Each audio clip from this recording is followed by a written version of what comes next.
You might have a knife.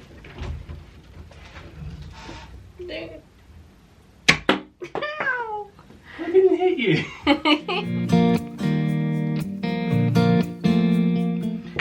Hello and welcome back to my channel. I don't know why, but I'm finding this intro to this video really hard. I've done it about 5 times already.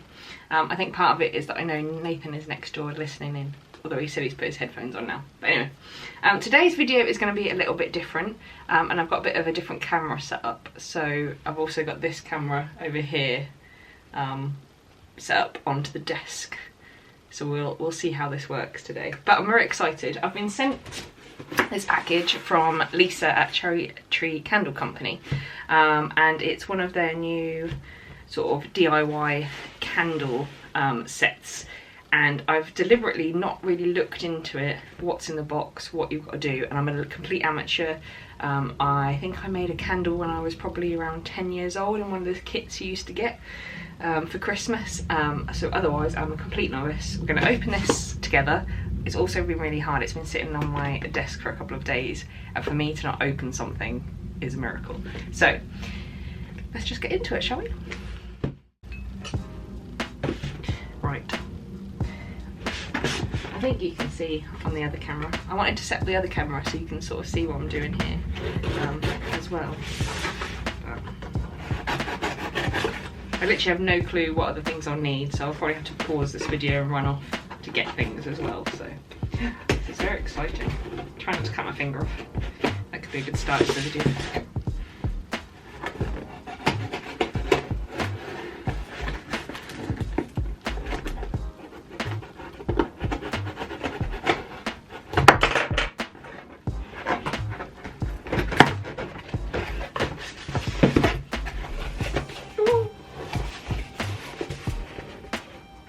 The light's not very good for the other camera, so I do apologise. Need to up my light gain. Let me see if I can lift this light up a little bit better. Is that in the way? Is that better? There we go. So, got a little card in here. It says, Chloe, thank you so much for your support with this. I would absolutely love it if you're able to share it on your stories. Best wishes, Lisa. So I will definitely do that. I'll try and take some pictures along the way. In fact, let's take one now, shall we, of me opening. This is the trouble with it, so you've got to get it on so many platforms.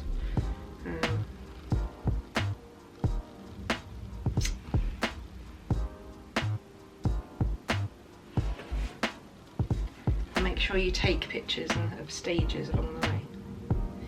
So, shout if I forget to do that. Put those out of the way.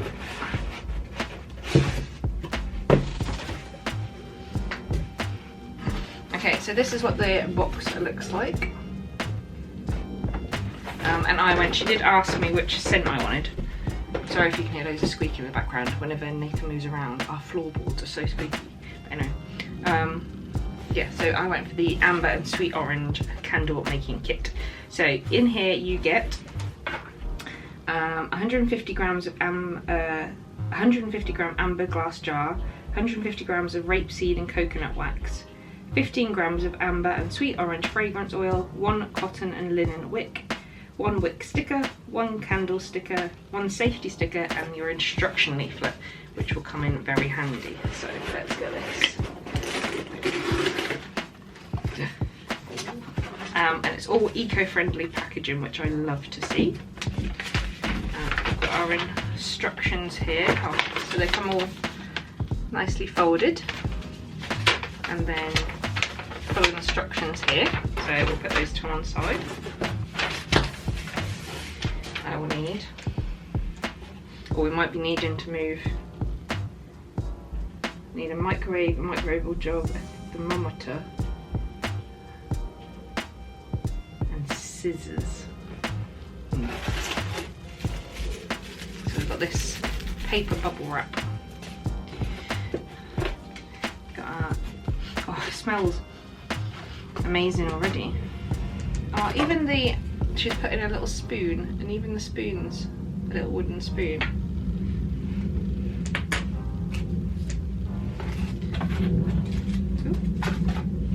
Oh, and the presume this is the wick and bits like that come in a little cotton bag.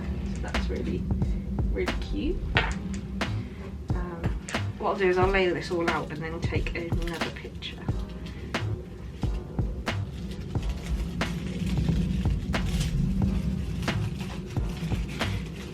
Oh. That smells amazing. I love all the stickers on the sides are all all like branded. So all the stickers on the edging. I don't know if it would work better on this one, but anyway. I'm looking at getting some of this bubble wrap for some of my stuff. So I'm presuming this is going to be the amber jar.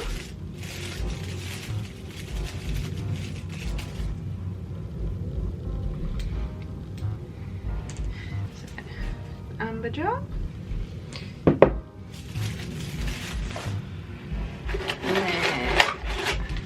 The rapeseed and coconut wax. Do that up there too. Is that everything? I think so. Right, I'm just gonna lay this all out and take a photo. Okay, so stand everything up again. I think I'm gonna need to go downstairs for some of this, but we'll just read the instructions for you first.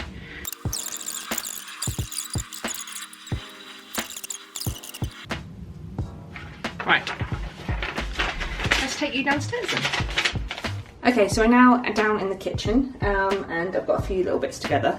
The kitchen is an absolute mess because I wasn't planning on coming down here, but I don't know in my head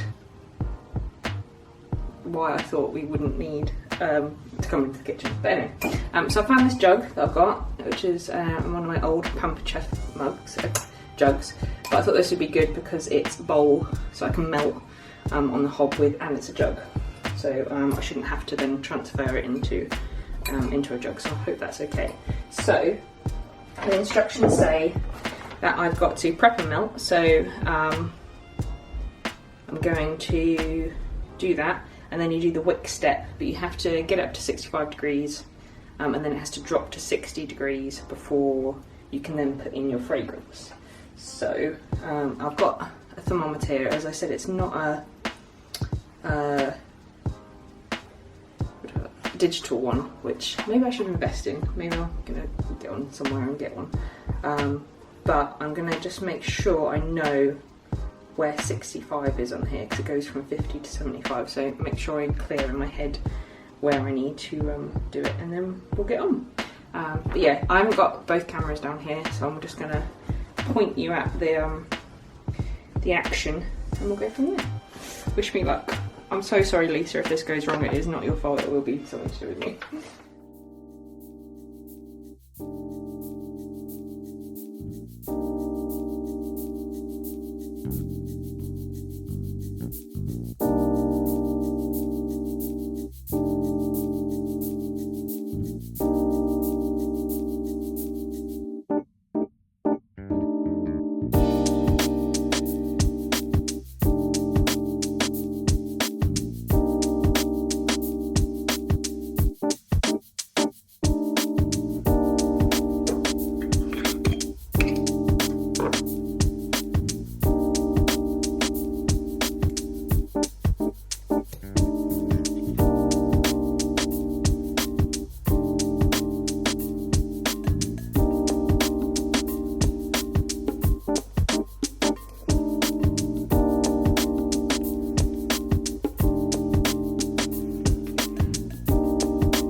moments later.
Okay, so it's been a couple of hours now and pretty much think it's set.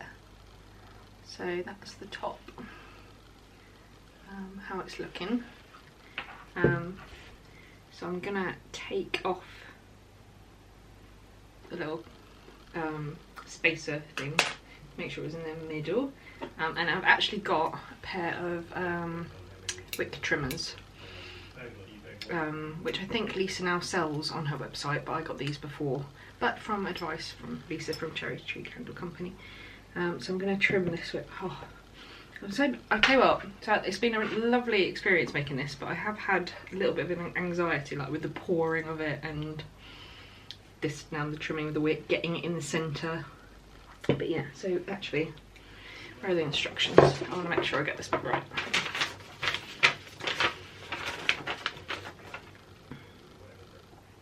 5mm. Okay, so let's go. Ooh, I'm nervous. Okay. There we go. It's all nice and trim. I'm going to put on the warning label on the bottom.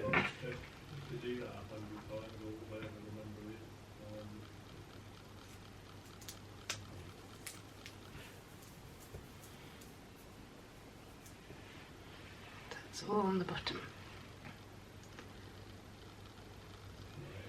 And then I need to decide which way is the front of my candle, so I want to make sure it's in line to there.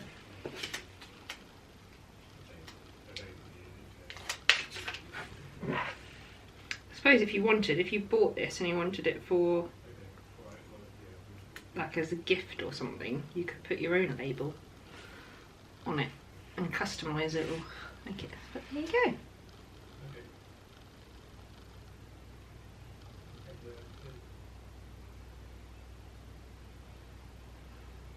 Beautiful. Right. I think that's sort of in the middle. Okay, so it says to leave it for 48 hours to cure before lighting it. So that's what I'm going to do. But yeah, that is all done. So I've written a couple of things down. I've written a couple of things down that I've thought throughout the process of this. I'm gonna write a review for Lisa as well and share some things on my stories. But so I would definitely look at getting a digital thermometer last time, because although my one worked absolutely fine, I think it would be much more accurate and I don't really know how accurate you need to be. I'm presuming pretty accurate with these sort of things, so digital one would have been just perfect for popping in there, and I think you just press the button or let it beep when it comes to temperature. But anyway, I obviously didn't use a microwave. I used my hob, which worked fine, and I used a glass jug so that it's going to be easier to clean up and things like that. If you haven't got an old like microwave or plastic one or things like that, I just prefer using the glass, and then I can know it's clean. So that worked really, really well, and obviously meant I didn't have to melt it and then transfer it into the different jug. But again, if you'd put it in the microwave, it would have been a lot quicker, because it did take a little bit of time to melt, so I can imagine that the microwave way is quicker. I love the fact that everything's eco-friendly, like down from this paper that it was packaged in. There was hardly any waste from like when it was over to put in the bin. Obviously things like this I will keep and reuse. Everything was obviously in glass or recyclable, or if I have to double check like the pouch that the wax came in, whether that's like compostable or not. I have a feeling that sometimes they are, but it didn't actually say anywhere, but I can double check with that. Let's put my lid on, shall I? Set that to the side. And then yeah, so if you head over, I'll leave all the details below, but if you head over to Instagram and follow Lisa or Cherry Tree Candle Company over there, she's got all the details. They're not actually launched yet when this video hopefully goes up, but I think they are in a few days. And if you go to our website, you can sign up to her email and get all the notifications of when you need to. So it would make an absolutely amazing gift. As I said, you can of course customise it how you want to. I would have thought I don't think you have to put that label on the front, but that's just me. So if you're looking at doing it as a gift and making a gift, or even like a couple of like buying a few of them and doing them like on a, I don't know, as a birthday treat and at home, or hen party, or I don't know, loads of possibilities. But yeah, I really enjoyed it. Definitely something, and it was lovely to see like into another craft, and seeing how much patience Lisa must have to do all these. But yeah, thank you very much again, and I'll see you in the next one. Bye.